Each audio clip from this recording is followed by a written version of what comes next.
This year, teachers need to put themselves first. Yeah, I said it.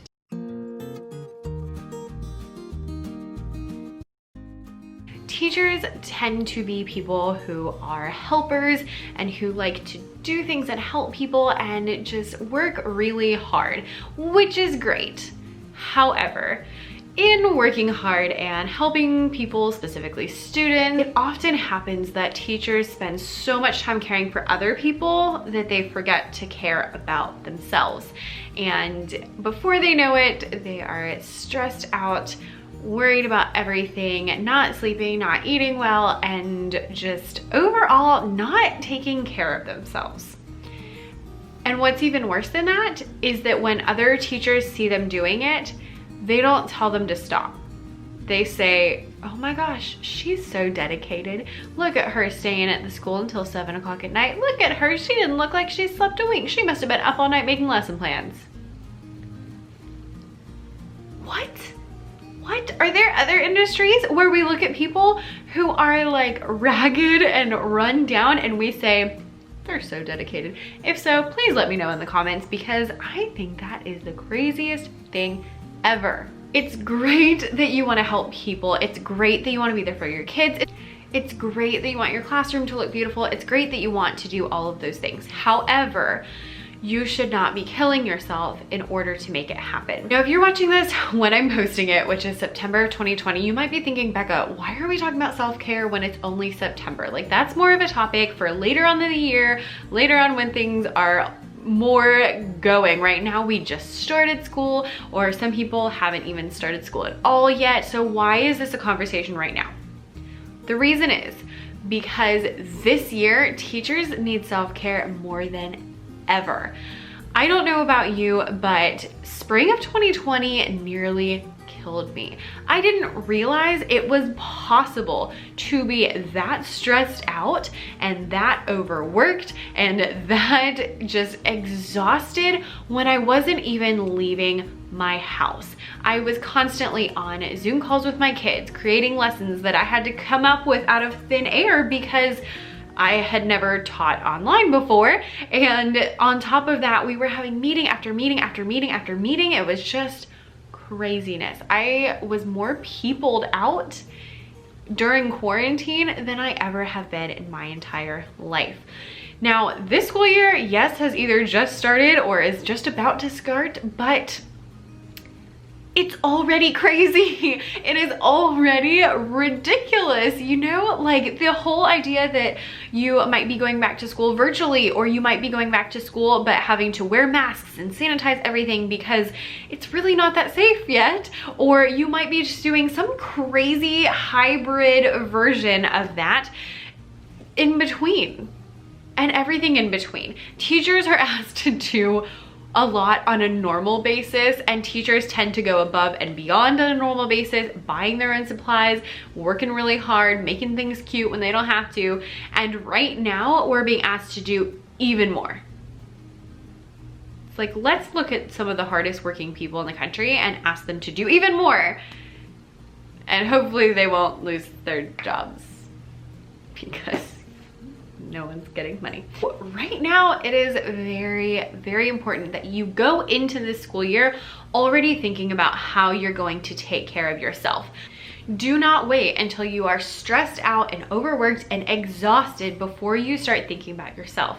Think about yourself right now. That way you can go into the year and start the year off well, and you can continue to be well and be healthy and be happy and all of those things as time goes on. If you don't take care of yourself, you will not be the best teacher that you can be, because you can't take care of kids if you're not taking care of yourself.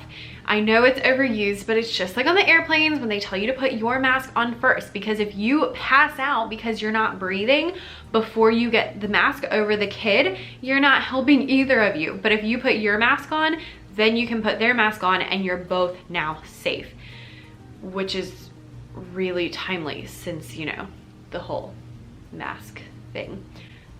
Anyway, make sure that you are taking care of yourself first, because your kids deserve you to be the very best teacher that you can be. And not just your kids, but you deserve to be your very best self. You deserve to feel good and to be happy and to have a life where you're not constantly under stress, just for you. Also, yes, that helps you show up for your kids, and that helps you show up for your family, and that helps you show up for your church and for your community and all the other things. But you as an individual deserve to enjoy your life, which is something you cannot do if you are not sleeping, exhausted, up all night working on things and doing all of that stuff. You cannot be your best self when you are dealing with all of those things. Now, yes, there are great teachers who do this, but think for a moment.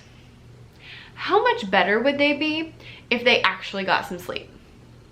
How much better would that teacher be if they actually ate breakfast like they should? How much better would they be if they took care of themselves and really paid themselves so that they could show up better? They would be happier, they would be more energetic, and all of those things. They would be so much better if they would do it. So yes, you can be a good teacher and be crazy exhausted, but you don't have to. My main goal over the next few weeks is to eliminate the hashtag teacher tired. I cannot stand the hashtag teacher tired because I feel it. I understand. I mean, first week of school, even virtually first week of school, I was like, I am exhausted. However, that is not a badge of honor. People say teacher tired like it's this great thing, like, oh, I've been working so hard, hashtag teacher tired. No, friends. No, friends. Teacher tired is understandable when you're in the middle of prepping for a musical, or when it's the first week of school, or when it's the week before Christmas, or the week around Halloween. That's understandable. But your default emotion should not be hashtag teacher tired. I want to get rid of it. I want to get rid of that face that you see on those teachers who are overwhelmed, overworked, and exhausted, even though they're trying their best. You know that face. You've seen that face. You've probably even had that face. That face breaks my heart and it makes me so sad. So our goal this year is to get rid of that hashtag teacher tired and that hashtag teacher tired face. Now, I don't have all of the answers in the world, and I definitely can't snap my fingers and magically get you to a place where you're happy and stress-free and your kiddos are all behaving, because we know that's never gonna happen. But I do have some things that I have learned, that I have implemented in my life to keep myself feeling good and feeling energetic and feeling like I can take on the world. So over the next few weeks, we are going to go through all of those things that help me stay sane while I'm teaching and doing a whole lot of other things that are also not teaching in all of my spare time. If you have been around my channel, you know that I have a TPT shop and I have a YouTube channel and I have a blog and I have all of the things that take up a lot of time in addition to my full-time job. And yes, I do all of that. And yes, it is a lot. And yes, I love it, which is why I do that. But running all of those things, doing all those things, there has only been the option of taking care of myself, because if I don't take care of myself, I can't do everything else. So I've learned a lot of things along the way that have helped me, and I'm going to share them with you. How we're going to do that is over the next few weeks, each Sunday, we're going to have a new video that comes out. So if you're watching this in real time at the very beginning of September 2020, then you will get a new video each week on Sunday that is a different tactical, because if you've been around my channel, you know I like something you can do. I like action. So a different tactical, simple thing that you can add to your routine that week that's going to help you feel a little bit less stressed. Each one is not going to be a silver bullet, but all of them put together is going to help a lot.